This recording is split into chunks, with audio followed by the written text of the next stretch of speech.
All right, hey everyone, we're doing our first video workshop here in the office. We planned on doing this on supplements and immunity, which works perfectly right now with the coronavirus. We want to make sure all of our patients have the information to be as healthy as possible in this time. So we're going to be talking about supplements in general, but more specifically, we're going to go into detail about supplements that are going to be helping your immune system. We've got everything from vitamin A all the way to zinc, and we'll be going into detail on those. So we're each going to take a part and we're going to share that with you. At the end, we'll tell you more about the next workshops that are going to build from what we have here. We're going to expand upon that and we'll let you know more about that at the end of this video. So enjoy. Without further ado, Dr. Derek. All right. Good luck. Take it from Thank you. here. So, let's talk about supplements and why they're necessary. Now, first of all, we are all deficient in this country in some way, in some nutrient. Even the healthiest of us still are way below recommended daily values. About 80% of Americans don't eat the proper amount of vegetables and fruits, and that accounts for the majority of these micronutrients. Now you can see some of the most common deficiencies are vitamins A, C, D, E, and K. A lot of these come from food that, again, we aren't eating those fruits and vegetables. And it's also important to understand why we aren't getting enough, even if you're eating a lot of those fruits and vegetables. We also see a lot of things like calcium, magnesium, potassium, and choline are deficient, potassium being nearly 100% of Americans deficient in that. Now, people ask a lot of times, oh, I can eat healthy. If I eat more fruits and veggies, can I make up that difference? You can't. You just can't do it. So why is that? There's a few different reasons why, and here they are. One is due to depleted soils, industrial farming, over-farming, and trying to select for certain traits. We've actually decreased the amount of nutrients in that apple. Now picture 50 years ago an apple was maybe this big, and now it's this big, it's twice the size, but the same amount of nutrients are there, so the density is much lower. That's what we're seeing in a lot of these nutrients, a lot of these fruits, vegetables, and other produce. Also, the total burden of environmental toxins, also the decrease in sunlight, increase in stress, really changes our nutrient demands. Our bodies need more for these stressful times. And when we're inside all day at work, we're not getting vitamin D from the sun, we're not getting the fresh air, so it's changing the entire equation. Now also, a lot of the foods that we eat in the American diet are heavily processed factory foods. Those are made to give you high levels of caloric energy, but low levels of micronutrients that are extremely important for hundreds, if not thousands, of processes in our bodies. So the sad part of this is that about more than a quarter of the food eaten by the standard American diet is this high energy, low nutrient food. So it's empty calories, really. So let's talk about what you would need to eat to try to hit these recommended daily values without supplements. First, we have bananas. Now everyone knows bananas have a lot of potassium. How many bananas do you think that it would take to get your recommended daily allowance of potassium? Anybody? 3. Oh, let's see. Is it 3? No, not even halfway there. You need 7 bananas to hit that daily allowance. That's bananas. B-A-N-A-N-A-S. Now how about salmon? Salmon's pretty high in omega-3s, also vitamin D though. It's one of the highest vitamin D rich foods. How much salmon do you have to eat? 4. Oh, we are 4 what? Ounces? 4 salmon? 4 fish? 4 fillets. We're looking at 1.5 pounds of salmon. Try eating that every single day. It's tough. It's tough to source that kind of fish. Now, spinach, again, we mentioned that. It's something that we eat a lot. I eat a lot personally. I eat it raw, I eat it in smoothies, cook it. It's a great, great nutrient-dense food, but how much would you need to get your daily allowance of calcium? Anybody? A cup. We're looking at 22 ounces of spinach. Most of those bags you buy from the grocery store are 16 ounces or 1 pound. Yikes. So this is about 1.5 pounds of spinach raw would give you the amount of calcium. But people say, Dr. Derek, what about milk? I drink milk. Isn't that how you get your calcium? No. Now, milk in many ways is good. It has calcium and vitamin D for your bones, but the whey protein and casein protein in milk actually causes your body to leach calcium out of your bones to process it, digest it, and absorb it. So whatever it says the value of calcium is in that milk, it's actually much lower due to the protein in the body's demand for calcium to break that protein down. Now, Supplements are all over the place. You can go to Walmart, you can go to GNC, you can come buy them in our office preferably where you know you have a high quality source. But why is that so important? Many of the products out there are misleading you with what they say on the label. This can come in forms of saying that they have a lot of the supplement in it or a lot of the substance, but it's the wrong form of it. It can be a very large particle, a synthetic particle that's undigestible by your body, and so they can get away with that. Also, many of these products aren't tested by a third-party source or even tested by the company that's making them, so they don't truly know the exact levels of all these nutrients. Next, a lot of these sources that you're taking in, like I said, aren't easily digestible. Whole food sources are the best because your body knows how to process them already. And the next one's really important. I know that the bottom line is extremely important for every patient coming through here, but if you're going out to the store and you're buying, the cheapest version of vitamin C, you're going to get a lot less. Honestly, the best way to think about this is whatever you're paying for, that's how many nutrients you're going to get out of that supplement. So paying a little bit more when you're buying your supplements is going to go a long way. Finally, sadly, a lot of these companies that are producing these supplements in these bargain brands aren't just making supplements, they're making that as part of a much larger SKU. They make a lot of things in their factories. There may be cross-contamination. They may be using those machinery for different products as well, so you don't know exactly what's in that bottle. There may be some allergens as well in there. So, with all that in mind, that's a negative. What should we be looking for? So, like this right here, it says 1,000 milligrams of curcumin in this turmeric supplement, which is a great anti-inflammatory. It was found to have just about 1% of the advertised level. So again, that label is extremely misleading. Another one people think about is they see an antacid and it says, oh, it's high in calcium. I mean, 5 of these because I ate a lot of pizza and greasy food yesterday. But it's calcium carbonate. Why does that matter? Calcium carbonate actually decreases stomach pH to stop that heartburn. But the problem is it can't be used by your body. That calcium doesn't go anywhere. It doesn't go into your tissues. When it lowers your pH, it makes it harder for your body to actually break down usable calcium as well. So not only are you not getting calcium from an antacid like this, but it's decreasing the amount of calcium you get from the other foods you eat. Boo. So, what are the two main types of vitamins? We have two classes that break them up pretty easily. We'll get into this a little bit more later in the presentation as well. But first off, we have fat-soluble vitamins. These are things like vitamin D, and they require lipids for absorption.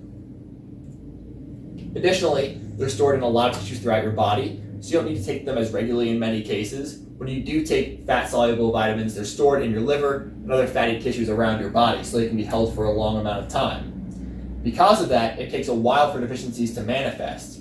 You may think that you're fine, you have enough of these vitamins, but over time it's going to slowly wear away and you'll be out of that vitamin, so it's important to keep supplementing with it. So again, examples are vitamins A, D, E, and K, extremely important vitamins for your body. Now the other group is water-soluble. Water-soluble vitamins are easily absorbed in your intestines. They go through there with a lot of different minerals as well. That also means that it's easily excreted by the body. So they come in and they go out. It's very hard to reach a toxic level with a water-soluble vitamin. That also means deficiencies happen rapidly. So deficiency is more of an issue here than toxicity with the water-soluble vitamins.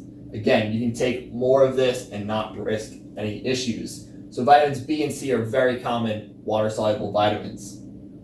So all this in mind, it might be a little bit confusing, might be wondering, why does this matter? And it matters with how and when you're taking them. So fat-soluble vitamins should be taken with food, especially fatty foods. When you're eating it, you're going to increase your stomach pH with that food, and then the lipids, those fats in the food, are going to help get that vitamin to be absorbed and be held in your body. Next, the water-soluble vitamins should be taken more frequently in smaller doses. Again, because you can't really build up too many of them, you can take it throughout the day, take small doses and keep breaking them up. But also stay hydrated. It's important to take your vitamins with water because you want to allow those nutrients to be absorbed, but also you want to decrease the load that's going into your kidneys and your other organs of excretion, so you're not stressing them on the way out.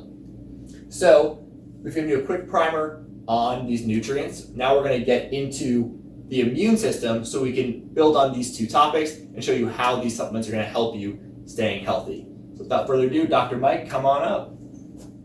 Thanks, Dr. Derek. Hey, everybody. let's talk about the immune system. Okay, so the immune system is a very complex system that is here to fight any sort of virus, bacteria, fungus, any sort of pathogen, which is a bad thing, or a microbe, which means it's something really small that we can't really see unless we have a microscope, something that can make us sick. So our immune system is constantly working, and so you want to have balance with this, which we're going to get into more detail, but a successful innate immune response is pivotal in maintaining the delicate balance between health and disease. So if you have an insufficient response, it results in an infection, you get sick.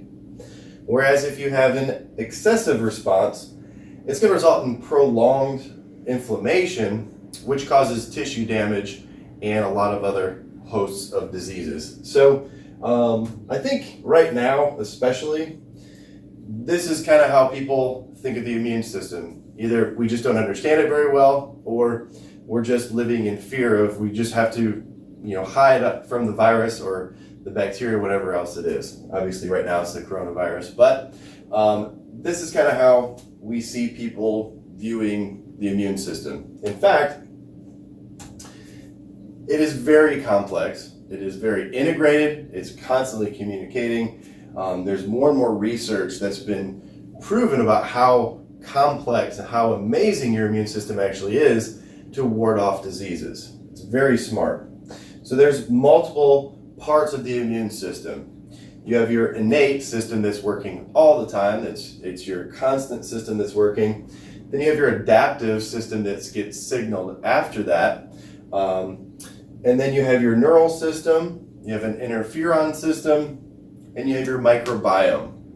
So these are all constantly communicating with one another. Now, a lot of what science and really what medicine is based off of is just the first two. The other ones, there's a lot of research happening. There has been for many years, but they haven't really applied a lot of what they've learned to very common practices within medicine, which is unfortunate, but we're going to just dive into a little bit, which will hopefully help you understand how great your immune system actually is and how it's constantly doing its job to help you keep healthy. So when we talk about the first couple, number one, the innate immune system. Now, this is things like your mucosa, so like your eyes, ears, nose, throat, anywhere that microbes can get into your body fairly easily is going to sense that. Like if you get a little cut on your skin, the innate immune system is going to mount a little immune system response to any sort of bacteria or anything like that. Okay, so that is going to be very acute. It lasts for a day or two, maybe 3, before the adaptive system is then signaled. The adaptive system, that's going to have B lymphocytes, antibodies, T lymphocytes. It has memory, so you build up antibodies when you're exposed to some sort of virus or bacteria, and then later on in life, you still have antibodies for that, and that is the first line of defense. Okay, so I read this to you down here. The states of health or disease are the expression of the success or failure experienced by the organism in its efforts to respond adaptively to environmental changes. So you're constantly adapting to environmental changes, and your immune system is working to help you stay healthy. So a couple of research articles on the neural immune system. This includes neurotransmitters, neuropeptides, and neurohormones. Okay, so your brain is constantly communicating with all parts of your immune system. So activation of the vagus nerve modulates leukocyte cytokine production and alleviates experimental shock and autoimmune disease. And recent data has suggested that the vagus nerve stimulation can improve symptoms in human rheumatoid arthritis. And that's just one condition. So what is this basically saying? It's saying that if your vagus nerve is stimulated, and how would we stimulate that in this office? Adjustment. An adjustment, yep. Vagus nerve comes out at the very top part of your neck, and it is a parasympathetic nerve that controls so much of your immune system. So in this research, what they did was actually, they did bioelectrical stimulation to the vagus nerve and then monitored how that response happened. And so a huge interaction with the immune system. And that's why rheumatoid arthritis is an autoimmune condition. And so it helped clear up and balance the immune response for that. Okay, so neural immune responses is extremely important. And the interferon system, without getting into too much detail and boring you, just a few things. Interferons are a family of cytokine mediators involved in alerting cellular immune responses to viral infections of host cells. They exhibit important antiviral effects, and so forth and so on. There's some research if you want to go to read more about this. Very interesting. But the interferon system is, again, another part of the immune system that is constantly working with all of the other ones. And then you have the gut immune system connection. This is called the microbiome or microbiota, whatever you want to call it. But over 70% of the immune system is actually housed in your gut. So it's so important to eat really healthy because you have a whole host of bacteria and viruses inside of your gut that are constantly trying to filter out and help your immune system mount the proper response. So things that can actually damage that are going to be a bad diet, like the standard American diet that is super high in processed foods, high in sugar, high in carbohydrates. They're going to be damaged by that. You can damage that by taking too many medications. Antibiotics is something that really just wipes out a lot of the good bacteria that you have in your microbiome. So things that help with this are going to be probiotics. So good bacteria that helps your body replenish this microbiome. And so again, all these parts of the immune system are constantly in connection with one another. Actually, the gut immune system connection, your gut, all those bacteria in your digestive system are constantly communicating to virtually every single cell in your entire body, according to current research.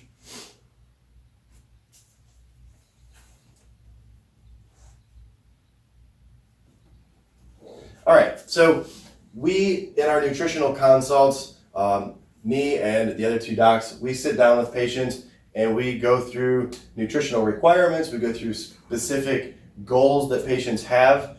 But one of the things that we always talk about is the 4 main supplements that each person should be taking on a regular daily basis. And the reason for this is studies have shown that, again, we're deficient in a lot of these right here. And so then first and foremost, the very most important one here is going to be a multivitamin. So for men and women, you want to get a high quality, high potency, complete multivitamin. Okay, so it has to be a whole food based. So Dr. Derek talked about synthetic vitamins. Your body can't recognize what's in those vitamins, and so they, instead of using those and synthesizing those nutrients, they just basically get rid of it or even store it as a toxin. So you don't want synthetics. So things like Centrum one-a-days, those are very, very ineffective. They don't work very well at all. In fact, we've seen a lot of them on x-rays in small intestines that don't even break down. So literally, people waste their money when they take that. The second one is vitamin D3. Again, you want to do 5,000 international units a day. We always also recommend 20,000 international units when you're sick. This one is also good. All these are good for kids. We have different kids vitamins as well, with different dosages of those based off of age. The third one is going to be omega-3 fatty acids. This is extremely important for many reasons. A key here is having the right ratios of EPA and DHA, and the quality of the fish is going to be extremely important as well. So this is going to help with the immune system as well, because omega-3s help reduce overall or systemic inflammation in the body. And then magnesium, this one's extremely important, involved in over 300 metabolic processes. 80% of Americans are deficient in magnesium according to current research. So it's really important that we take a supplement to get those levels back up. So let's talk a little bit more about each of these. So what do you look for in a multivitamin? Number one, again, whole food based. Okay, synthetic vitamins. They're unrecognizable by the body, difficult to digest and assimilate. They're actually dangerous ingredients in them. They use a lot of fillers. There's no code factor embedded into it that tells the body all about that food, its nutrients, and when and how best to use it. So it's isolated from the food source, thereby eliminating the vital code factor so important to the body. Okay, so whole food supplements are derived and made from whole foods. Your body sees it as food, so it can do appropriate things like digest those nutrients and then send it out to the body's cells where it is needed, and those nutrients get assimilated. So what's the deal with vitamin D? Obviously, we get most of vitamin D from The sun. Exactly. So right now it is beautiful out. We should be outside, but it's even then again, it's hard to get enough sunlight, even this time of the year, to get enough daily vitamin D3.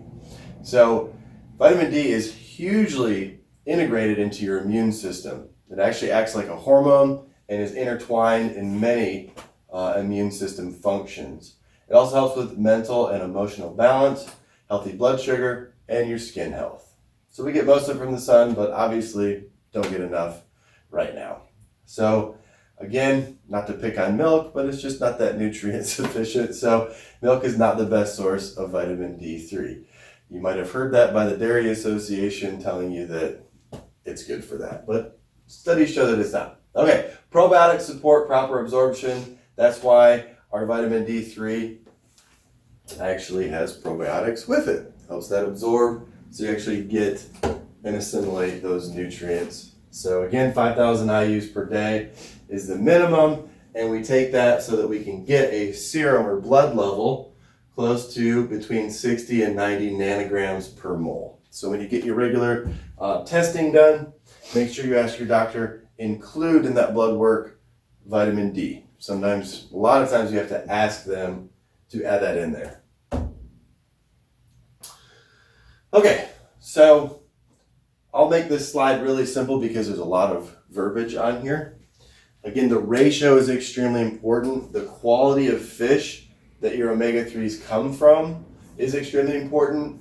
This clinical omega-3 has the right ratios. It comes from a very good fish source. It's not one of those that you burp up and you get that flavor of nasty fish flavor. Okay, they actually put orange flavoring in here. If that does happen, which is rare, we don't get many complaints about that, it doesn't have that potent flavor. Okay. The other thing is, if you look it out here, omega-3 deficiency is common in industrialized countries because of the excessive consumption of omega-6 fats. Omega-6 fats are in things like processed foods, sugary foods, stuff like that. The average ratio of the average American is 20-1 when it should be closer to a 2-1 ratio. That ratio is omega-6 to omega-3. Okay, so you want those ratios to be as close to 2-1 as possible. So when it gets out of balance, we have what's called systemic inflammation. And inflammation is the cause and precursor to metabolic syndrome, a lot of chronic diseases, things like fibromyalgia, type 2 diabetes, heart disease, cancers, you name it. Inflammation is there in almost every single disease process known to man. So it's extremely important that we reduce that as much as we possibly can. And the only way to really do that is naturally. You can't take over-the-counter inflammatory pills like Advil or Tylenol and stuff like that. It's not going to reduce inflammation. Okay? Well, not the way that you want it to. All right. So again, fish oil is extremely important with the quality. It's important to take the right ratios. So make sure you're reading those ratios. And so for instance, ours has 2,400 total milligrams, and the EPA has 720 milligrams. DHA is 480 milligrams. So very, very good balance with that. Also, our omega-3 adds tocopherols, which is a form of vitamin E, which helps it absorb again. So a lot of good quality supplements involve little bits of other products because it helps the body absorb it a little bit better. Okay, so you'll see that a lot with a lot of good quality supplements. And and we'll talk more about that with other ones. All right, so getting into magnesium, this is Dr. Sogel's favorite supplement, I believe. So with that said, you want to come up and share some about magnesium? So common symptoms if you are deficient is going to be, it's okay, your hair looks great, by the way. Thank you. So you can have muscle aches or spasms, you have bad digestion, anxiety, poor sleep is very common with a deficiency. So why are we depleted? So soil depletion lowers the amount of magnesium present in the crops. Digestive disorders lead to malabsorption of magnesium in the gut. High rates of prescription medication use, antibiotics use. A lot of things destroy your body's ability to absorb magnesium. Okay, so you've done a lot of research lately on magnesium. Okay, so shine some light on what you've discovered. So one of my favorite things about magnesium, and I learned a lot more and did more research when I was working with athletes in Colorado. Your body is designed to perform higher than the average person's. They get more aches and pains, they get depleted in more things because their body is being overworked, while in a good way, they need to take care of it more. So soreness, stiffness, achiness, and just overall they're not able to perform as well as they used to. Magnesium is involved in 300 processes in the body. So is zinc. Super fun fact, right? Yep. So when you're depleted, up to 300 processes can be affected. So like Dr. Mike mentioned, it's not just for aches and pains, but sleep, mood, all of those things can be affected as well. And supplementing that before bed actually can help you sleep. It relaxes your body, decreases tension overall. So a lot of patients are actually able to come off of other supplements and stick to just magnesium. And it also aids in digestion, so they don't have to worry about taking digestive enzymes or anything when it's kind of the best supplement, I think. Mm-hmm. What happens if you take too much? If you take too much, your digestive system just gets activated. And I've actually worked with a couple of medical doctors that have told me to tell my patients, obviously not all supplements are one size fits all. So if you take a magnesium, you don't really feel a difference. You keep taking it till you actually stimulate your digestive system, and then you tone it down a little bit. Mm-hmm. So I don't see anything wrong with that. A lot of our patients have that problem, so it works great for that. But yeah, everyone needs a different amount. Great constipation cure. Fact. Yes, yeah. That is a fact. So, just take too much magnesium. Yeah. All right, awesome. So I will let you take it from here. Yes. So elbow bump. Elbow bump. All right, you got this. All right. So as Dr. Derek and Dr. Mike were talking about the immune system and supplements, I'm going to kind of marry the two and talk about how specific supplements are going to help keep your immune system in balance, because balance is key. We don't want it to be overworked or underworked. So simple, let's go back to middle school with a simple definition of just what your immune system is. So it's the bodily system that protects the body from foreign substances, cells, tissues, by producing the immune response. Very simple, elementary level, but what that means is we want to stay balanced. If it's weakened or underactive, which many factors can go into that happening, it actually exposes you and increases you to the susceptibility of infections and diseases. Now, a lot of people are saying right now, boost your immune system, let's get it working more. That actually is not what we want to happen. We want to kind of keep it in balance. It's not as cool of a catchphrase, right? Balance your immune system as boosting. But the reason is if it's overactive, your body actually can mistake its own cells as foreign pathogens, and it will start attacking that. A common thing that a lot of patients can relate with is allergies. So your body can actually take pollen as a foreign pathogen and start attacking it, which is why some patients have really aggressive allergies where some aren't even affected by it. So a lot of little tips there. Perfect. So vitamin C, or ascorbic acid. So vitamin C is an essential nutrient and antioxidant. And what's really interesting about vitamin C is, yes, it can strengthen your body's natural defenses. It shortens recovery times and aids in wound healing. It's actually a supplement that helps produce cells, but then also helps protect them by acting as an antioxidant and neutralizing free radicals. So it's pretty interesting that it has a double effect on itself. It plays a huge role in both adaptive and innate immunity. So like I said, it stimulates the production of those white blood cells, which white blood cells are going to be the ones that are essential in your immune system and immune defense, and then it helps protect them.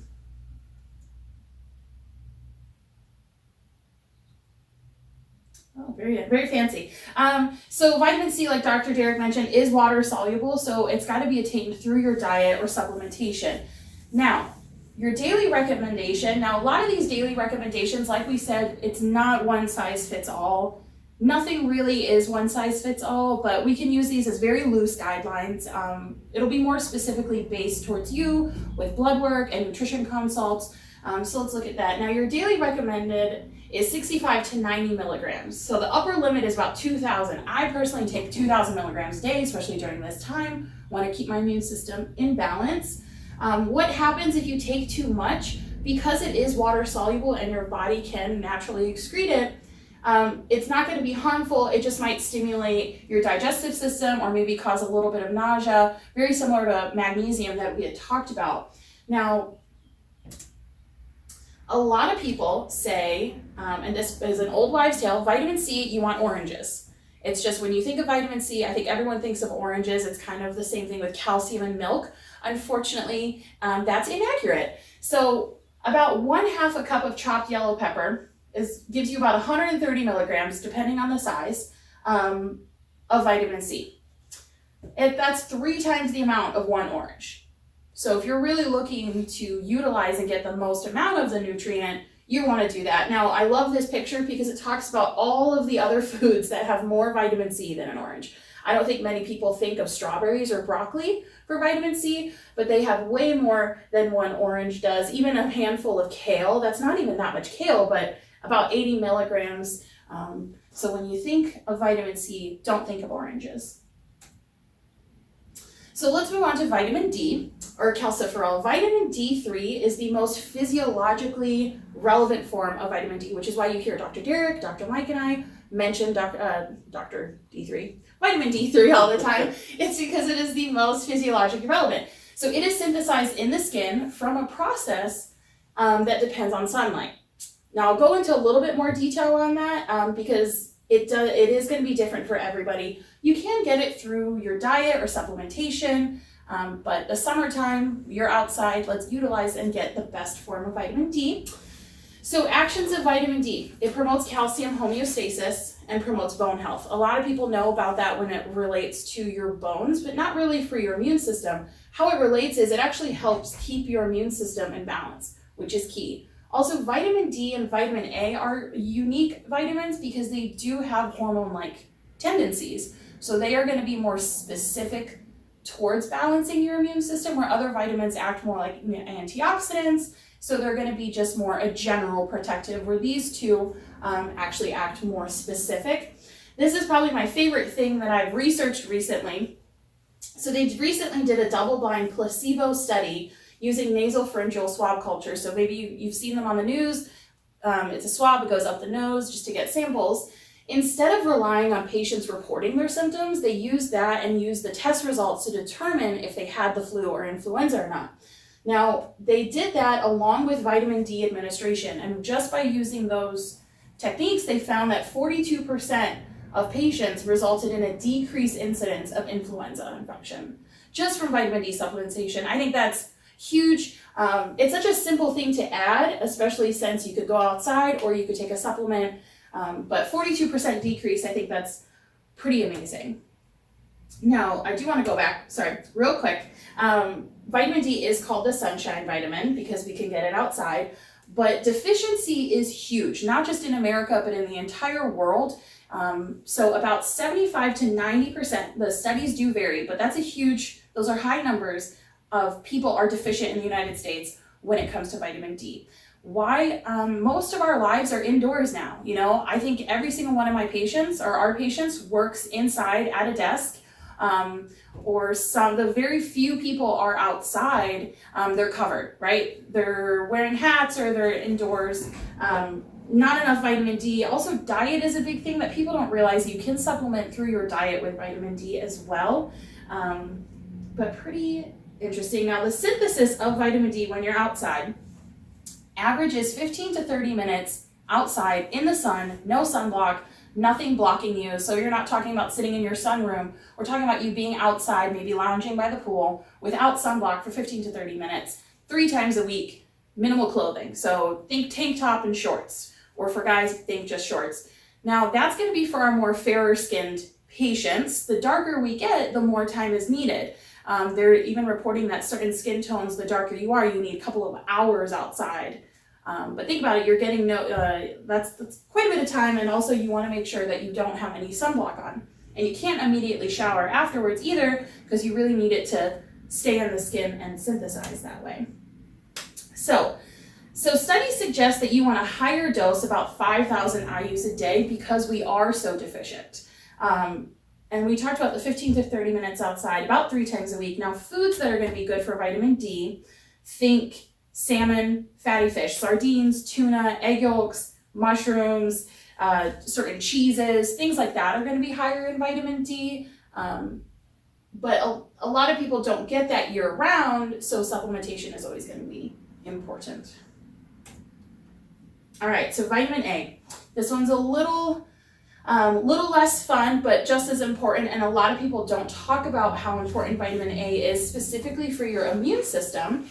So it's actually a micronutrient vital in maintaining vision, promoting growth, development, optimal maintenance, and function of the innate and adaptive system. So it's going to be involved in both areas of that. There's a lot of studies that are coming out about vitamin A because they're discovering that the 2 main mechanisms that are needed in disease prevention in individuals, vitamin A actually has that effect on the immune system and the epithelial integrity of the cells. I mean, that research alone is enough for me to start taking it, so I think it's enough for everybody else to start incorporating it. Not to mention that it is an anti-inflammatory, so it aids in chronic disease prevention as well, because it's going to be really good at anti-inflammatory properties at an epithelial level. It's crucial also in regulation, differentiation, maturation, and function of cells in the innate immune system. So it affects everything. So imagine being deficient at that, every process is going to slow down or be affected, or unfortunately even stopped. So the upper limit for daily levels of vitamin A are about 3,000 mcgs or 10,000 IUs. It's actually one of the most abundant deficiencies worldwide, but oddly no one really talks about it, which I found really interesting. Signs are going to be dry skin, eyes, night blindness, infertility, trouble conceiving. Now the 2 biggest ones that are going to be important for this presentation are poor wound healing and also throat and chest infections. Like, it's very specifically talking about throat and chest infections in the research. What's a good form of vitamin A? So our supplement here is made with pure cod liver oil. The reason that, and I know that doesn't sound appealing, but it is, I promise, because 1 tablespoon of cod liver oil gives you about 13,000 IUs. Very high potency. I know, it's fascinating. It's a lot. So you're going to be wanting to, a lot of supplements are going to be made with that. And like Dr. Mike and Dr. Derek talked about, you're going to want those clean supplements that you can trust. Now, beef liver, I don't know many of you that are eating beef liver every night. I mean, appealing, delicious, not knocking it, but I don't know anybody that's really making that for dinner every night. But beef liver also is really high in vitamin A. But let's talk more vegetables on this side. So 1 cup of chopped carrots is about 21,000 IUs. That's a lot. That's great. But also, I don't know anybody that's eating a whole cup of chopped carrots every night.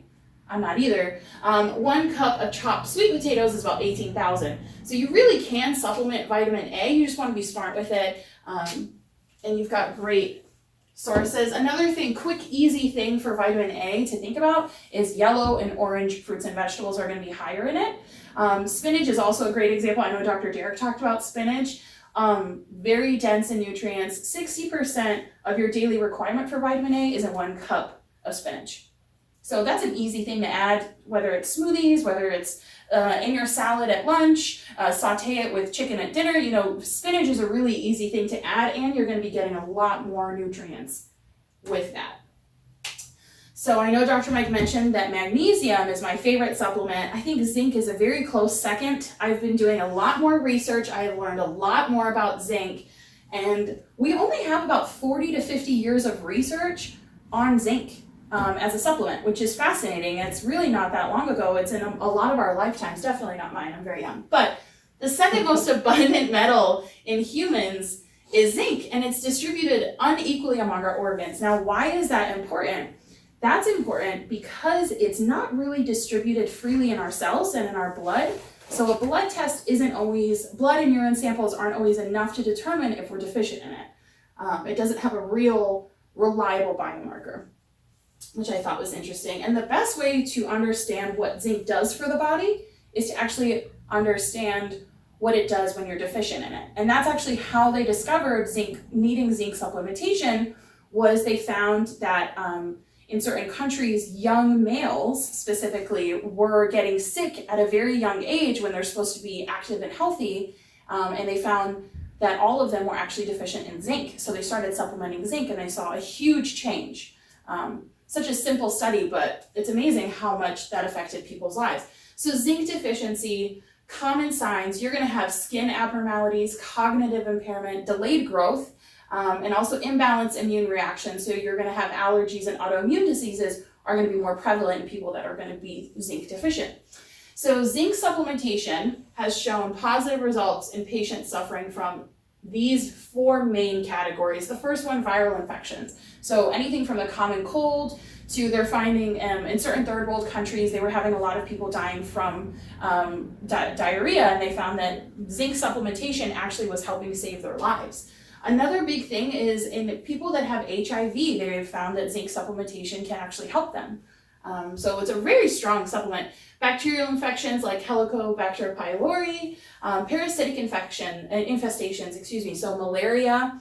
I know some of these are we're not going to deal with on a day-to-day basis, but it's really interesting to see how powerful zinc is. Now, autoimmune diseases, RA, type 1 diabetes, mellitus, also have been shown to have great results with that. And about 2 billion people are estimated to be zinc deficient worldwide. So that's a big number, I would say. So, like the other supplements, it does play a huge role in cell maturation, differentiation. So it's essential for proper function of immune cells, adaptive and innate. Sources of zinc, meat, chickpeas, lentils, seeds, and nuts. They are finding that people that are vegetarian or vegan need to be more careful, make sure they're getting the right types of chickpeas, lentil seeds, just to make sure they have enough zinc. Recommended daily. Now this is where the science kind of gets a little wavy. So recommended daily amount for men is 11 milligrams, women 8 milligrams, but breastfeeding women, they say much higher. So with that, I, for example, there's so many different stuff. Here we go. I thought it was A to Z. I thought it was alphabetized. Someone sabotaged me here. So OptiZinc, for example, I think is wonderful. It's 30 milligrams. Now you want to take a higher dose because we are deficient. And like I said, one size does not fit all with supplements. So this is going to give you 30 milligrams, and it's just pure zinc, which is amazing. Now, if you do go higher, and certain patients, due to certain conditions, need more supplementation, that is when you need to add in copper so you don't create a copper deficiency. So we'll talk about that for certain patients, but it's just interesting to know that can happen. Now, 100 milligrams of ground beef gives you only 4.8 milligrams of zinc, about 44% of your daily value, which is not too bad, but I'll think of, how much meat you have to eat or how much chickpeas you have to eat. 1 cup chickpeas is only 17% of your daily value. And that's only if you're going with the lower range. If you're going for the higher range, which is going to be more for people that are sick or wanting to build their immune system, that isn't even going to be close, right? So that's why we really need to be careful with that. So we talked a lot. I gave you a lot of information. The other doctors gave you a lot of information. So what can we do now? So like I've said multiple times, I feel like a broken record, supplements are not one size fits all, which is why in the office we have tons of different variants of even the same ones. There are 3 different forms of zinc supplements up here because some of you need extra. This one has B6 added into it. That one is just pure zinc. This is zinc lozenges. So really different varieties of supplements that you can get. We have a vitamin D3 with probiotic mixed into it. We have a vitamin D3 that's a liquid that doesn't have a probiotic. So it's going to be more specialized per patient and per person. I believe we have 4 different types of magnesium, and I will take responsibility for that because I just keep ordering different types of magnesium. The doctors aren't stopping me. So what's next is a nutrition consult. Nutrition consults are going to be more specific towards you, and we can sit down, me, Dr. Derek, or Dr. Mike, and really go into what your diet is, what you're missing, what you can add in, and most importantly, what types of supplementation you need. We also offer metabolics testing. That's that little kit down there, which we can gladly do in the office and really get even deeper into what's going on. Dr. Mike mentioned getting blood work. When you get blood work, ask for the vitamin D and ask for your results and bring them in. We'll go over them with you and see what is really missing for you. And then lastly, we do offer those high quality supplements, which are rigorously tested. We test them ourselves. We take them, we see if we like them, we study them, we pick different brands, which is why you can see they're all different colors, they're from different companies, because not everyone's perfect, but we really try to find the best ones from each company that we like and we take and we trust to give our families, so we want to give you guys those. So that brings our workshop to an end. We really hope you enjoyed all the information. Dr. Mike will talk about what more workshops we have coming up, and they'll talk about how you can get supplements. So right now, we want to do whatever it takes for people to get supplements, good quality supplements. So we have people that they're calling and they're talking to us about what they want to get, and then we'll literally just bring it out to their car, curbside pickup, or you can come into the office and pick it up there. You could also, some people are actually putting together care packages for their family members and then shipping them out. Because supplements are actually not super easy to get right now. We have some things on back ordered. We have bulk of a lot of the things like vitamin D3 right now. So we are fully prepared to help people get the right nutrients that they need. So if you want to get some of those supplements, I know a lot of you look forward to the discounts we give at our workshops, and we will be honoring the 15% discount for this virtual workshop. All you have to do is scroll on to the bottom, comment with someone else's name who might be in need of this information. So tag them in there. You can come in, redeem your 15% discount for that. And then Dr. Mike will tell you a little bit more about what's coming next. Yep, so this was supplements and immunity. Mm-hmm. So you should have a really good understanding of how that all works. Now what we want to do on the next upcoming videos, so look for our upcoming videos, we're going to actually take certain conditions and break down and explain those, and also explain how certain ways of eating, nutrition, and supplementation also are protocols that we have for patients to get cured of specific conditions and diseases. And again, another great thing to share with people that you know. So thank you guys so much for watching, and we'll see you soon.